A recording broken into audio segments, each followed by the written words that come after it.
আমাদের মুখ্যমন্ত্রী শুভেন্দু অধিকারী তিনি ভোটের আগেও যা বলেছেন, ভোটের পরেও তাই করে দেখাচ্ছেন।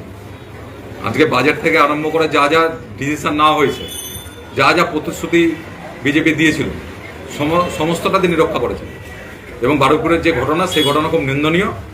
এবং সেই ঘটনার ফলে আজকে আমরা দেখলাম যে একজন অভিযুক্ত, সে পুলিশের রিভলভার কাটার চেষ্টা করছিল, তাকে এনকাউন্টার করা হয়েছে।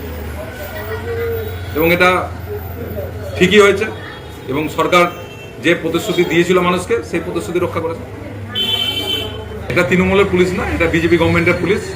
শুভেন্দু অধিকারীর নেতৃত্বে এই পুলিশ চলছে। এই পুলিশ এখন দ্রুত অ্যাকশন নেবে।